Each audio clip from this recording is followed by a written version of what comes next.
Hello guys, welcome again to Underwater World's Aquascaping. Today we're going to start with a little project that I have seen in several places in social media, and for it the only thing you are going to need is an empty jar, a little piece of hardscape, substrate, thread, super glue, and some scissors. Okay guys, the first step is selecting the hardscape. I have selected this lava rock because it has little crevices like this one, and this one, and also a couple of them on the sides where we can position our plants. For this project I have selected Bucephalandra teia, Rotala hra, and little patches of Christmas moss. These are going to be the three plants that we are going to use for this jar. I'm trying here different stuff. I don't know if the Bucephalandra will be able to establish itself into the jar aquarium or if eventually will die. So we'll see through it. I've seen a couple of videos and posts with Rotala, that looked very healthy and very neat, so I want to try. Okay, on the first place, for placing the Bucephalandra, as we were saying, I'm going to use a little bit of super glue to attach it to the holes that they are going to be positioned. For example, for this piece, I have decided that this side hole would be a good position for it in here, because it's sideways, we can still see the rock, and at the same time it will help it to establish the roots.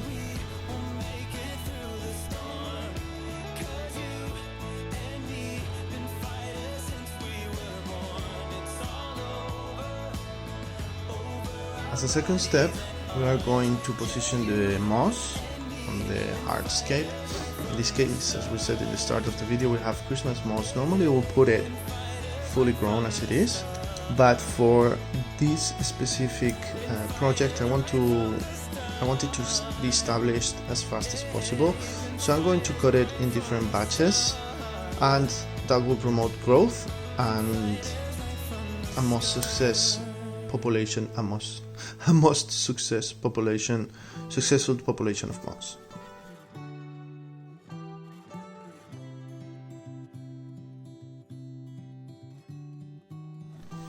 Because the Rotala is not an epiphyte plant, what I'm going to do is put more threaded ground in the base and make sure that it's going to be in the part that will be covered by the substrate. Either way, this Rotala, this tiny specimen, I found it in the moss growing in the hardscape. So if the water has all the nutrition that the plant needs, it could root in between the moss.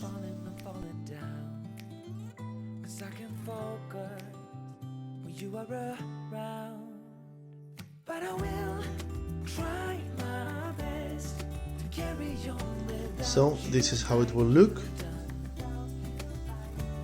I'm going to water a little bit the plants because it's drying, because they are drying, but it looks fine to me. So the next step is attach it to our lid. For this purpose, I have a neodymium magnet that I'm going to put at the bottom here, and that will help us to attach it to the lid.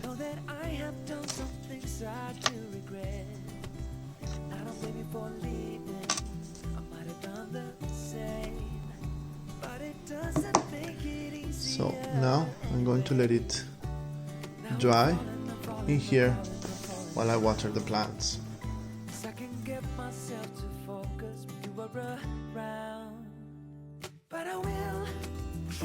Now that we have the glue on place, we take a rock. I've tried to get rid as much as water as possible, and the only thing we have to do is leave it where we want it while this glue dries. I've used a little bit of substrate to keep it in position. Serve as a lift. So now it's a question of waiting.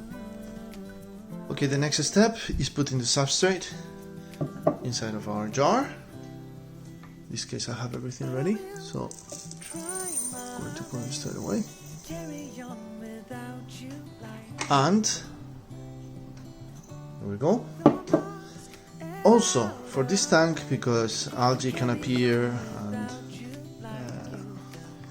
it can get out of control, I've selected from Moonlight's tank two tiny, let me see if it's focused, two tiny little shrimps that we'll put inside of the jar. The rock has been glued. As you can see, it's stable. I have filled up the jar with Moonlight's tank water to the top. So that is because when we turn this upside down and put it into the tank, the excess of water is going to go away. It's going to go to the sides. So now the funny and interesting step is to catch the shrimp and put them in the tank. For that I'm going to use this container. I'm going to pour all the water through the net and catch the shrimp. The first time I saw you, I was so nervous to talk. Excess of water. Happened so fast. Went from so lonely The jar. to falling asleep in And your arms. I used to be afraid to fall in love. there we go. Two shrimps in the Past jar. relationship was a disaster. Now with the same vase that we have used, vase, container, it could be a bucket. In this case I used this that we used to pour the water and catch the shrimp. It's an oven glass container. We're going to use it for the moment that we put in the rock and the lid. All the water will come out, so we need a container for not making a mess at all. The container, the plants, we'll put the jar inside of the container and then upside down, and being careful with the plants not to get tangled into the lid. Turn it around, just like that. And as you can see, a lot of the material is coming out.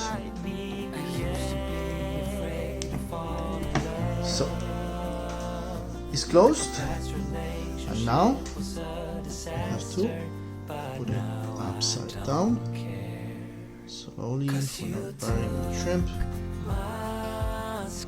and the plants.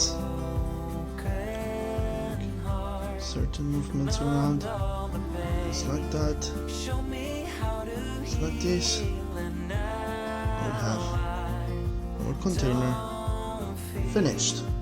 I'll show you with more detail in a minute.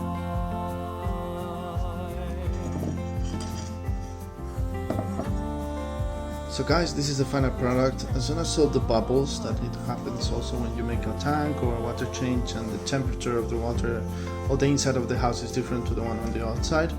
We have bubbles. I don't know how to explain it to you guys, but that's what happens. This is the final product. This will be, in my opinion, the part that I will be facing the front. But as you can see, the rock has sunk into the substrate.